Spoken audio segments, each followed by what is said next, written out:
नमस्कार मित्रों, मैं आपका host and ghost mister science teacher education channel के माध्यम से आपसे जुड़ा हूं।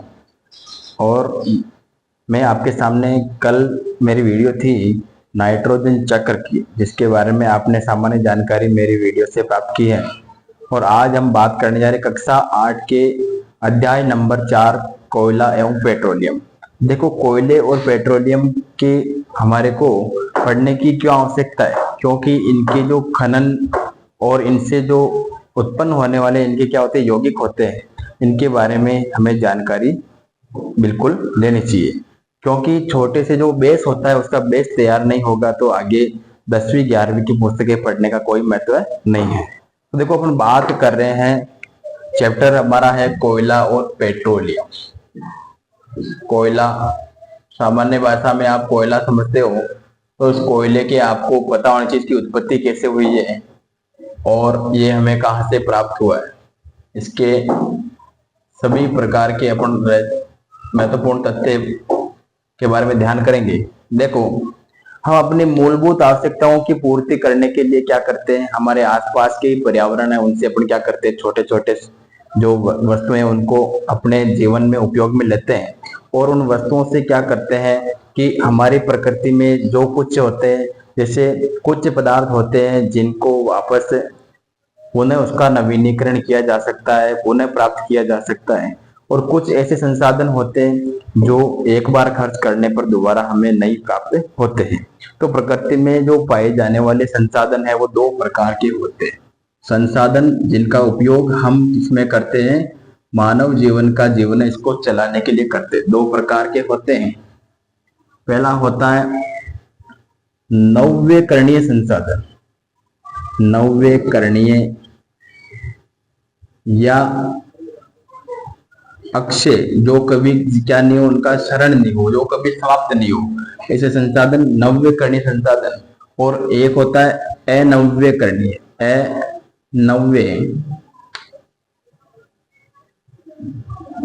अनव्यकरणीय संसाधन। अनव्यकरणीय का मतलब है कि ये क्या है, समाप्त होने वाले संसाधन है। कौन संसाधन है? समाप्त होने वाले संसाधन। अब देखो, हम बात कर रहे हैं संसाधनों के बारे में, तो हमें सामान्यतः संसाधनों के प्रकार के बारे में पता होना चाहिए।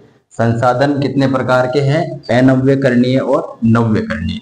नव्यकरणीय और अनव्यकरणीय। नव्यकरणीय में यह होता है जिनका अपन क्या कर सकते हैं, वापस उनका उपयोग कर सकते हैं। ऐसे संसाधनों के बारे में अपन जानते, सूची बनाते हैं जो प्रकृति से क्या है हमें मिले हैं। जैसे मिला हमें वायु, प्रकाश, सूर्य का प्रकाश, ये सब क्या है, अनव्यकरणीय संसाधनों की श्रेणी में आते हैं। तो इन दोनों को अपन कितना भी उपयोग में ले, ये वापस क्या है, सूर्य की कितने भी अपन ऊर्जा को क्या करे, अपने उष्मा के रूप में शरीर को अवशोषित करते हैं। लेकिन यही सूर्य वापस दूसरे दिन उदय होता है और फिर शाम को अस्त होता है।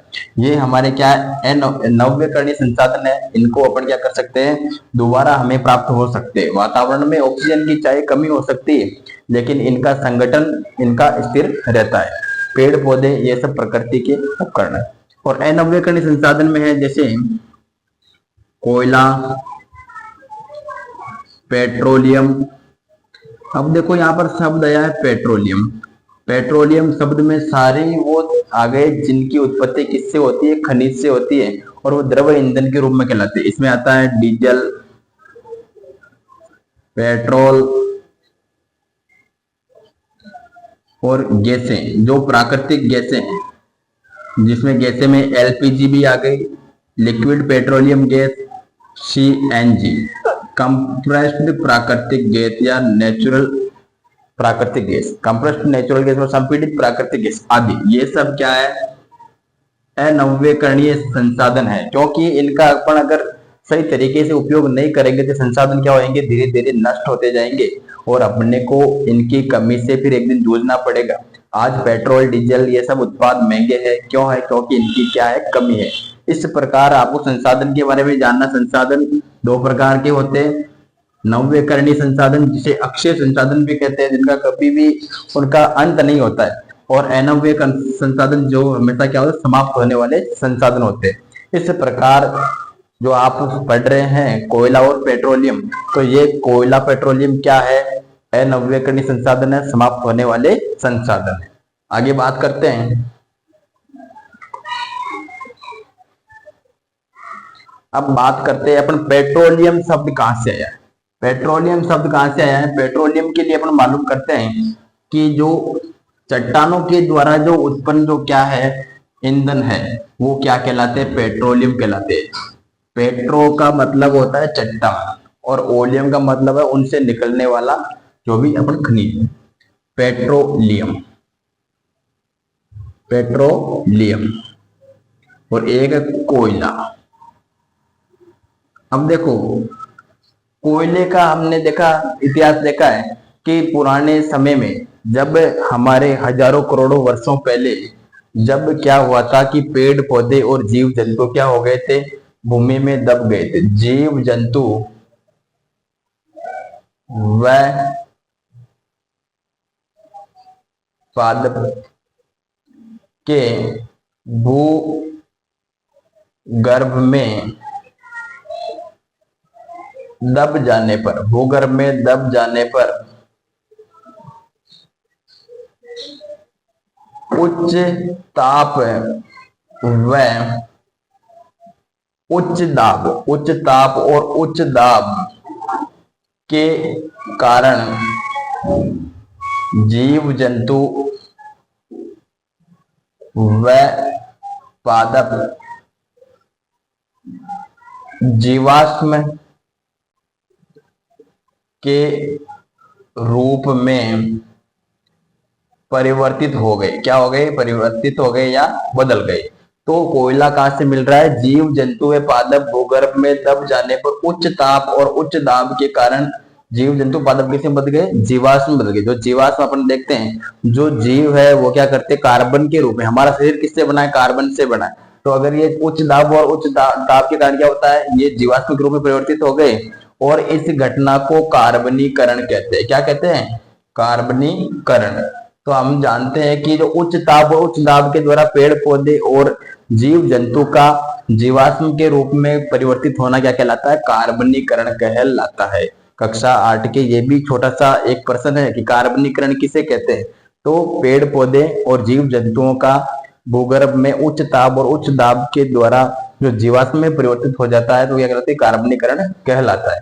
फिर अपन बात करते हैं चट्टानों की। तो चट्टाने हैं,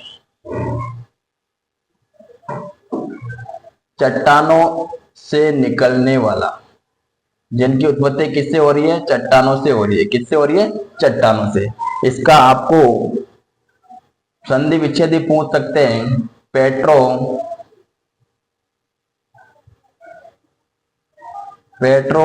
plus oleum, petro plus oleum. Petro का मतलब होता है जिसकी उत्पत्ति किससे हो रही है? चट्टानों से। और ओलियम का मतलब है जो भी तेल, चट्टानों से निकलने वाला तेल, जैसे डीजल, पेट्रोल, केरोसिन, कोलतार, ये सब क्या है? इस पेट्रोलियम के क्या है? प्रकार है। तो इस प्रकार इसकी ये उत्पत्ति किससे हुई है? पेट्रो और ओलियम, चट्टानों से उत्पन्न होने वाले जो पदार्थ है उसको अपन क्या कहते हैं? पेट्रोलियम कहते हैं। तो इस छोटी सी वीडियो में आपने देखा कि कोयला और पेट्रोलियम की उत्पत्ति किस प्रकार हुई है। जो सामान्यतः हम इस चैप्टर को पढ़ने से पहले जो बेसिक जानकारी चाहिए वो जानकारी आपको इससे मिलती है। और आगे भी इस प्रकार की छोटी से छोटी वीडियो से आप अपने प्रतियोगी और एकेडमिक कक्षाओं की तैयारी अच्छे से अपनी मजबूत कर सकते हैं। आगे नेक्स्ट वीडियो के लिए बने रहे, तब तक के लिए धन्यवाद। निरंतर पढ़ें और वीडियो को लाइक करें, शेयर करें, सब्सक्राइब करें। सुनील मुंडेतिया आपके साथ हमेशा बना रहा है, रहेगा। Thank you.